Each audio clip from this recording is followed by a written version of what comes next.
of the increasing exposure sites, that the health advice is evolving, and I'll be getting advice, as will Minister Hazzard and our Crisis Cabinet colleagues, from Dr Chant and the health experts during the day.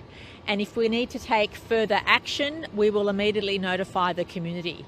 Can I stress very strictly, if you live or work in those 7 local government council areas that we spoke about last Monday, do not leave metropolitan Sydney under any circumstances. We do not want this virus transmitting in our regions. We do not want this virus to spread beyond the suburbs and local government areas where it's particularly circulating. I said a few days ago that this is the scariest time Sydney, New South Wales has been during the course of the pandemic, and I mean that. This variant of the virus is contagious and transmissible like no other variant that we've seen, and that is why the New South Wales Government will take any necessary action it needs to take. I will confirm that I will be holding a Crisis Cabinet meeting today to discuss the health advice with my colleagues and senior public servants so that we can advise the community if we need to take any further action. But the reason for our additional concern this morning is because the exposure sites have now increased beyond those areas of concern that we had. The New South Wales Government has always relied on the health advice. Every single decision which we've taken has relied on the health advice. And if that health advice changes during the course of the day, we will not hesitate to adopt that advice. But can I please thank everybody for adhering so quickly and so well to the orders which came into effect from midnight. But I am putting everybody on notice that we may need to extend that during the course of the day or tomorrow, but that will be based on health advice and decisions taken by the Cabinet Crisis meeting. Again, can I thank everybody for following the advice so readily.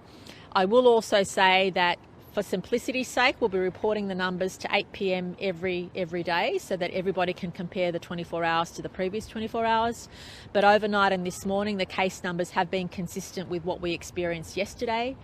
But the one difference that we've seen in the last not even 24 hours, in the last 12 hours, is exposure sites emerging in areas where, outside of those areas, and also the potential for people to have been infectious in those areas for a couple of days, and that's what is concerning the health experts the most.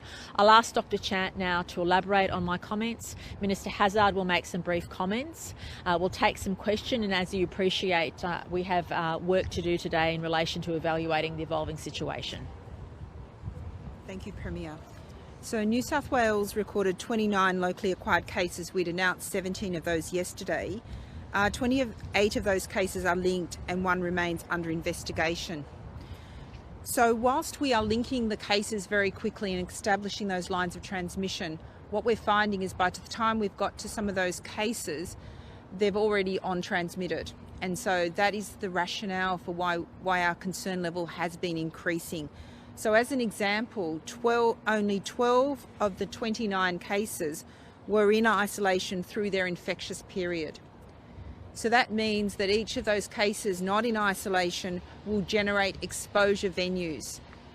We then turn our mind to where those exposure venues have occurred, and overnight there have been a couple of venues that we're particularly concerned about. So in terms of the there has been a workplace outbreak associated with the Great Ocean Foods at the 511 Cadogan Street on Monday the 25th. So what we're saying is that there's been a number of staff that have been, infections been introduced into the workplace at the Great Ocean Foods at 511 Cadogan Street. And so from Monday the 21st to Friday the 25th, we're asking all staff and anyone who attended that premise.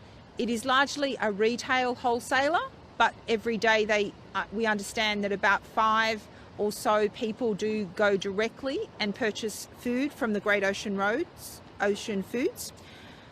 Our concern is that for those individuals, we have QR coded a small number of people, but we believe that there are probably people who did not check in using the QR code that was available at that premise.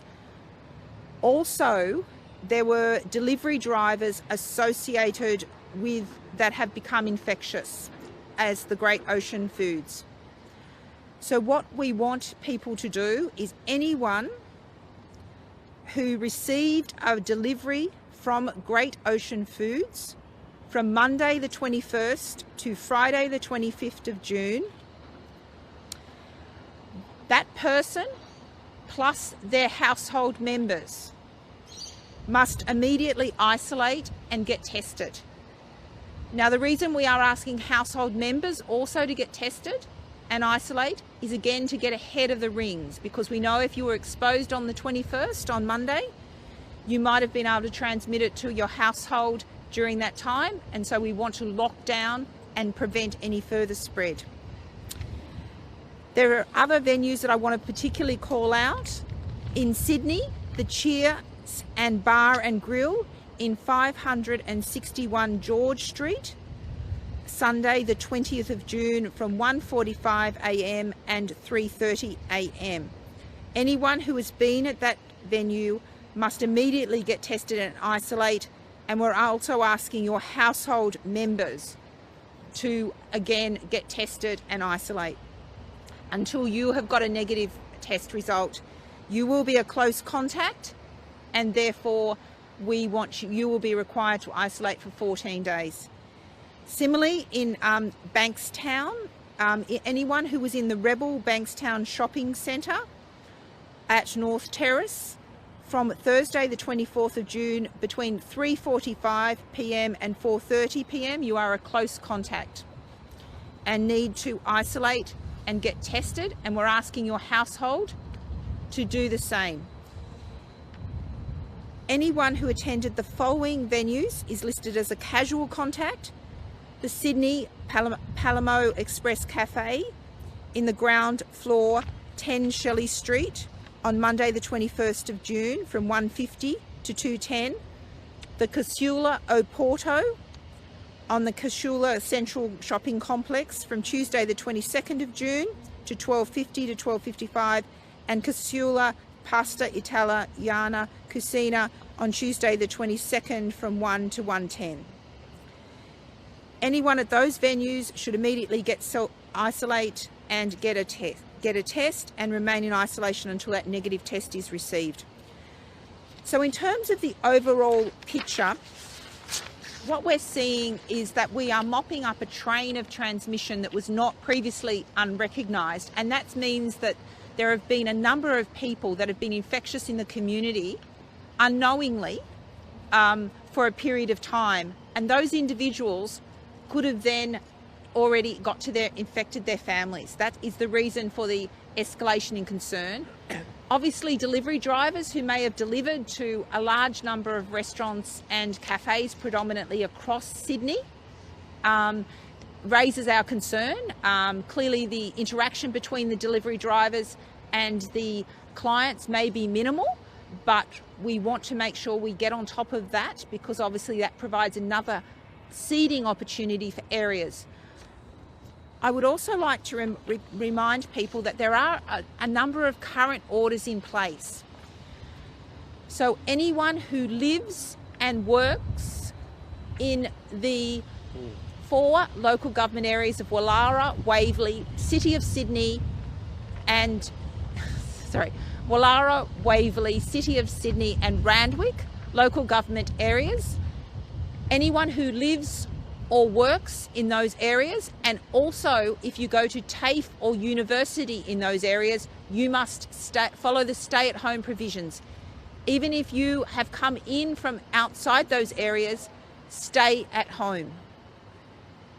We also remind people that anyone in the 7 local government areas are not able to move out of metropolitan Sydney.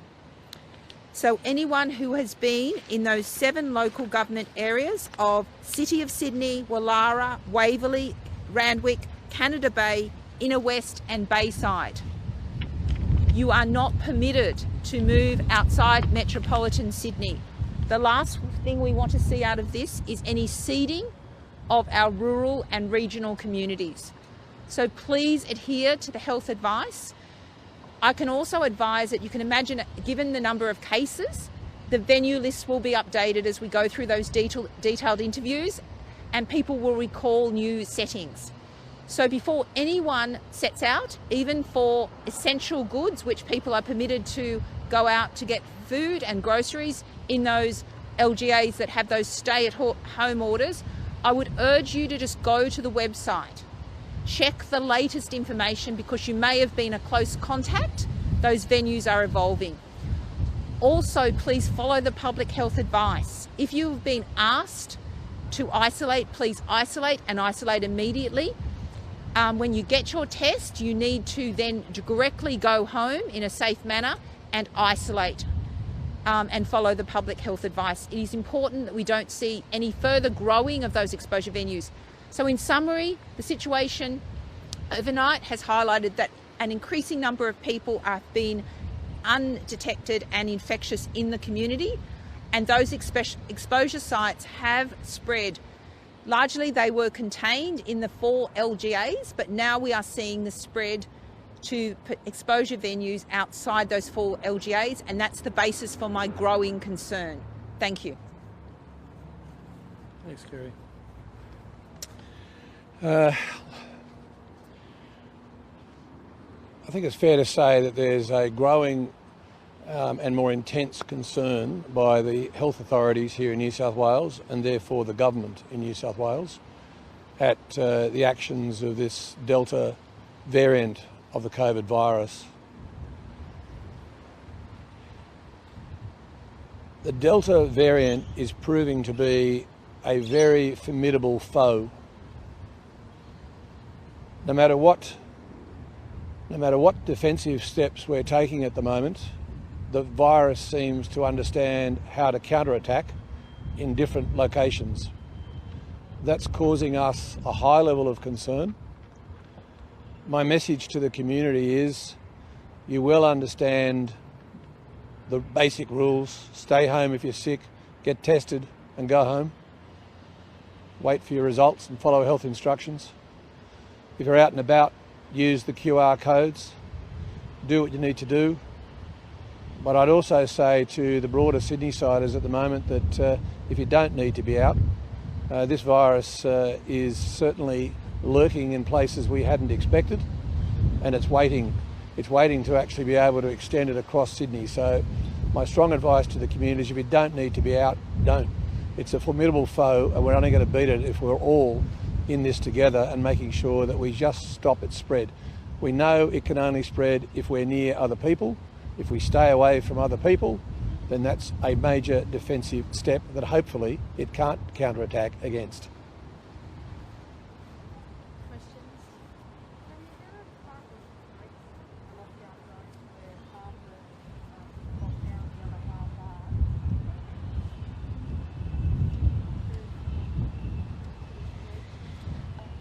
The question, in case people didn't hear, was that there are literally streets where across the road things change. But in a situation like this, you have to draw the line somewhere. You have to make those boundaries clear so that people understand, and those boundaries are going to be drawn somewhere. So we just asked everybody to please respect the advice and to exercise common sense.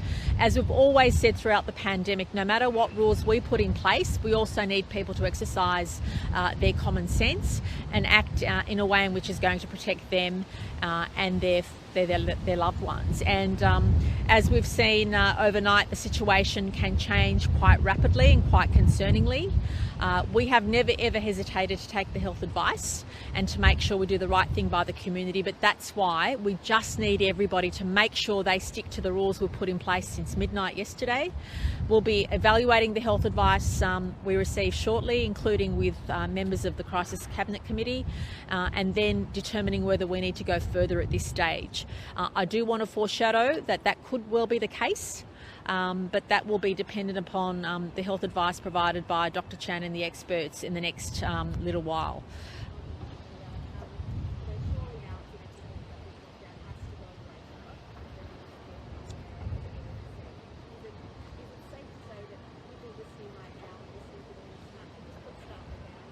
Well, I think people should prepare for the news that we've given them to date, which is the situation is worsening beyond what we would have liked to have seen this morning. And the reason for that is that the new exposure sites are outside of those areas of concern we'd highlighted. And whilst it's early, like literally some of the cases are a couple of hours old, there is concern that some of those cases may have been exposed for a number of days without the person knowing they had the virus, and that's where our concern is. And that's what we'll be looking at in the next few hours. That's what the health advice will be provided to myself and my colleagues, and we'll rely on that advice if we need to update the orders or if we need to update the extent to which people have to stay at home. Has the current lockdown extended people who visited those 4 LGAs, for instance, the shop or to eat at a cafe, and if not, minor? Yeah, at this stage, the health advice was if you usually work or live in those areas in the last 14 days. So that is the health advice. If we need to update that, we will. But it's if you usually work or live in those areas, you have to stay at home.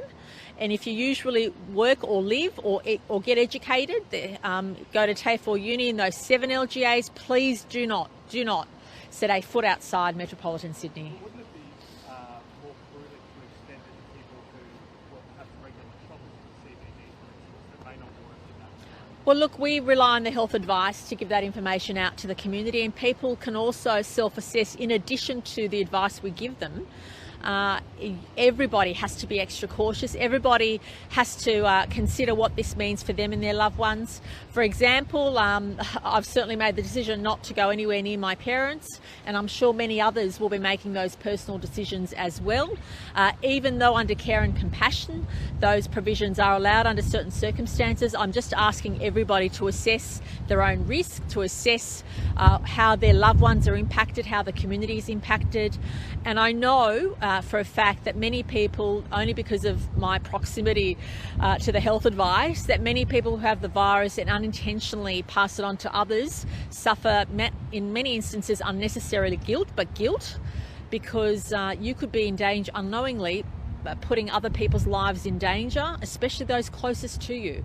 As Dr. Chant and the health experts have said, unlike other variants, this variation of the virus means that you're more likely to pass it on to all of your household contacts. Previously, it was around 30% of household contacts.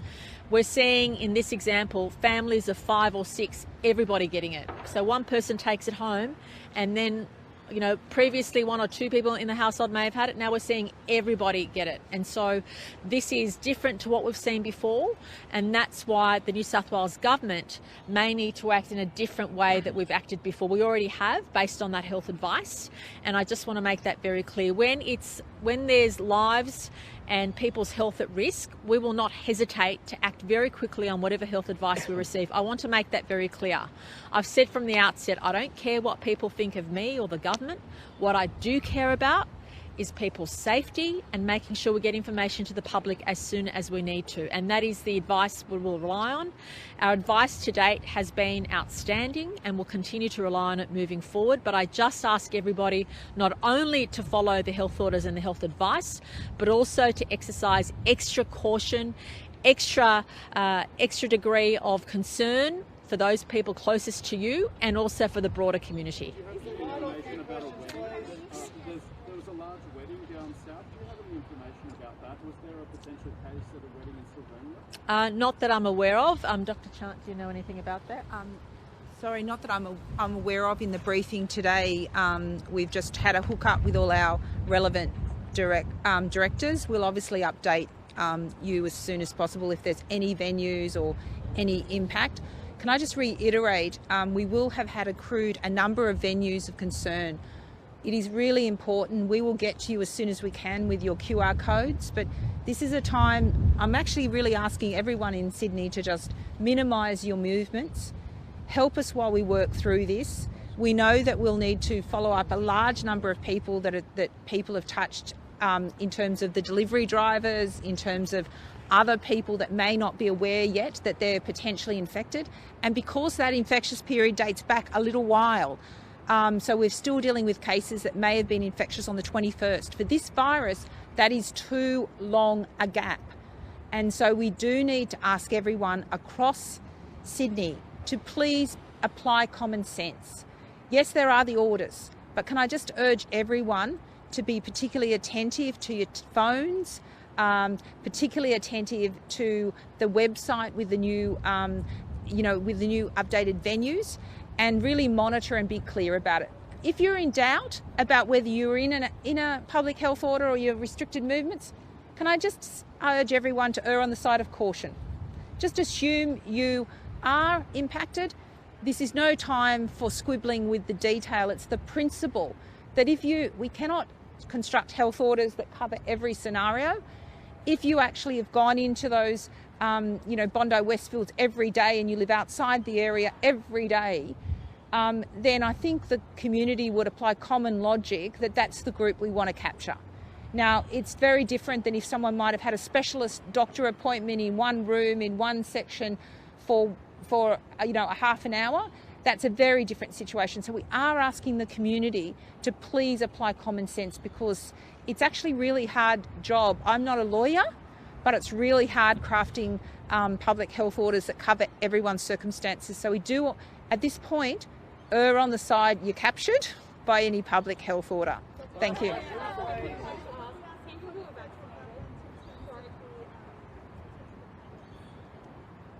Sorry, I'll just do that one. And People who are vaccinated. I understand some feel a bit frustrated if they've got both jabs and they're in lockdown. Why can't they go out, and do people ever get to the point where maybe vaccinated people don't have to get lockdown? It's too soon for that. So we know the vaccines are very effective at preventing serious disease. We know that for the AstraZeneca, we need the 2 doses to, and also with the Pfizer, to have the 2 doses to have the maximum impact. We do, however, know that a proportion of people are not protected and can become infectious even if you're vaccinated. Now, again, if you're vaccinated, you're likely to be less and get the disease. You are less likely to transmit, but it can't be ruled out. So at this point, where we are striving for no community transmission, we cannot have anyone, even though it's a reduced risk, being out in the community. Once we move and get the population vaccinated, and that's going to still be, unfortunately a while off, we will have to recalibrate our settings. And as we've always said, and I think I've said for many months, we will at some point have to accept that there will be some community transmission. But we do not want that to occur until we have vaccinated all of the adult population and are progressing through with vaccines available for our children as well. Thank you. Sorry, I'll do the last 2 questions and then we've got to go. Sorry, yep.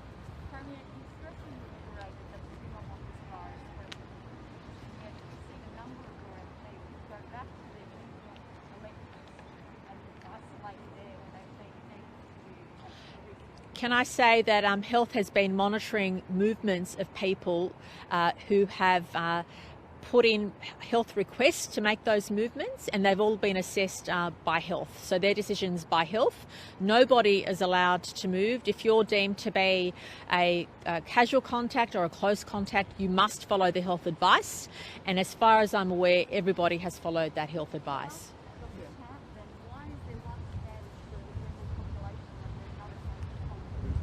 There's no double standard. People are able to go back and isolate in a facility, so that is most appropriate to them. So often individuals may be in a situation where the accommodation they're in is actually less suitable for self-isolation than their own home. So for instance, if you work in Parliament House, you may have an electorate, but an apartment or a motel room, but actually at your home you have a larger area where you can effectively self-isolate and get better access to the support services you need and keeping people safe. We have a process, and you'll see this on our website, where it's guidance about the process for going home. What we need is anyone who's a close contact, the public health unit has to approve a COVID safe plan. So that gets into details that you cannot go on public transport, you cannot fly if you're close contact. You can go in a car. We assess the distance and travel time to make sure that you've got a plan and contingency for how you get there. So we have worked through these with many people. As I said, it really is where the optimum place to self-isolate is for that 14 days and what is the safest, but we do consider all aspects about refueling, fatigue stops, how they do that, and some people will not be able to. So those are people that need to journey in ways that it is unsafe to do so. So that's not one standard for one and one standard for another. Yeah. Sorry, that was the last. Sorry, I had said no. I'm sorry. I had said that was the last question. We've got to go and do it. Okay, sorry, that was the last question.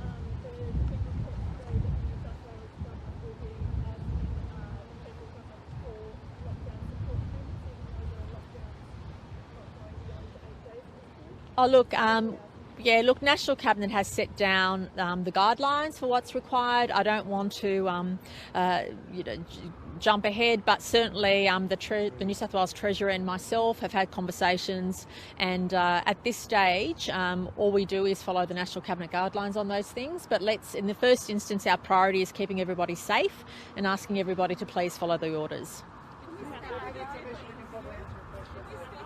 All right, we're going to go to Crisis Cabinet. We'll be back probably later.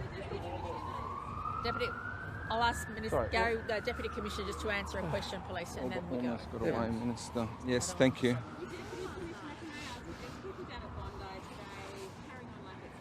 All right, well, I'll answer your question.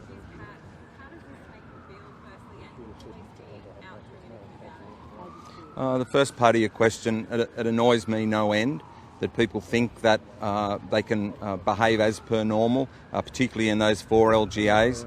I've spoken a number of times to police commanders this morning, and be rest assured we will continue to do our very best, but we also ask that shared responsibility for people to really take notice of the health orders and understand the position they not only put themselves in, but other people.